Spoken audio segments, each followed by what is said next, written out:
Monsieur le ministre, la parole est à monsieur Jérôme Nury pour le groupe Les Républicains. Merci Madame la Présidente. Monsieur le ministre de l'Industrie, vendredi dernier, le tribunal de commerce de Lyon a prononcé la liquidation judiciaire du groupe Place du Marché ex-Toupargel qui emploie plus de 1900 salariés sur 127 plateformes en France. Le site le plus important en termes d'emploi est celui d'Argentan dans l'Orne avec près de 90 salariés. Vous imaginez bien que cette liquidation est un véritable coup de massue, à la fois pour les personnels qui voient leur vie bouleversée en quelques jours et à la fois pour le territoire d'Argentan qui a encore une économie fragile suite à une désindustrialisation massive dans les années 2000. À l'initiative du préfet de l'Orne, une réunion réunissant le mandataire, les représentants du personnel, les élus locaux, Pôle emploi et les services de l'État a été organisée hier afin de faire le point sur les mesures mises en place collectivement et individuellement pour les 1900 salariés.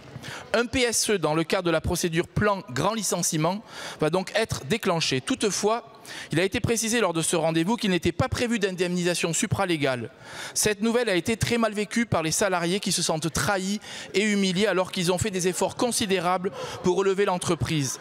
Même lorsque le tribunal a constaté qu'il n'y avait pas de repreneur, les salariés ont jusqu'à la fin et malgré la fermeture annoncée, préparé les produits classés et mis sur palette afin qu'ils puissent être valorisés financièrement par le liquidateur. Il est donc impératif, Monsieur le ministre, de trouver un moyen de réparer cette injustice et d'obtenir des indemnités supralégales pour ces salariés qui, en plus, vont certainement être les premiers à être concernés par la réduction des indemnités chômage dans le temps. Pour cela, nous avons besoin que le gouvernement fasse pression sur les actionnaires afin qu'ils abondent soit le PSE, soit la trésorerie pour verser ces indemnités. Cette demande est d'autant plus légitime que les deux actionnaires principaux, Léo et Patrick Bahadourian, sont notamment à la tête de l'enseigne florissante Grand Frais, qui dégage suffisamment de bénéfices depuis des années pour permettre au moins ce geste vis-à-vis de leurs 1900 collaborateurs qui laissent aujourd'hui sur le carreau.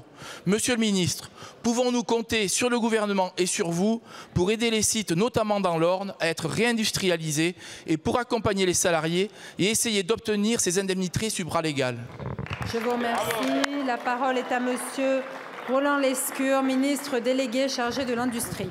Merci Madame la Présidente, merci Monsieur le député Jérôme Nury pour votre question qui me permet d'aborder la situation, vous l'avez dit, extrêmement difficile de l'entreprise Toupargel.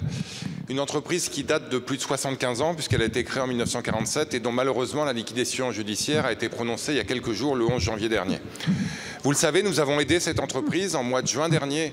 Nous avions adopté un prêt garanti par l'État de plus de 35 millions d'euros avec l'actionnaire d'ailleurs pour essayer de restructurer l'entreprise et notamment d'accélérer la transition vers le web puisque vous savez que cette entreprise fonctionnait par du téléphone et de la livraison à domicile, malheureusement plus tout à fait en phase avec les méthodes d'aujourd'hui.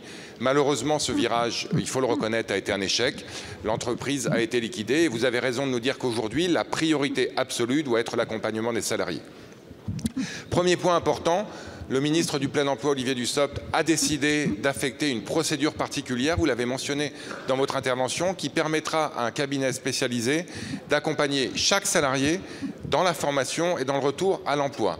C'est essentiel pour, vous l'avez dit, un plan de liquidation qui a un impact social très important.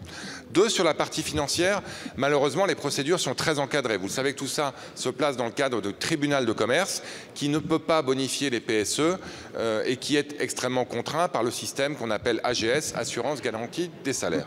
Pour autant, vous l'avez dit, les actionnaires peuvent décider eux-mêmes de bonifier le PSE.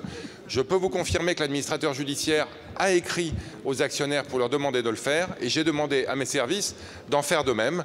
La balle est dans leur camp et j'espère qu'ils sauront répondre à ces deux interpellations. Merci, monsieur le député. Merci beaucoup, monsieur le ministre.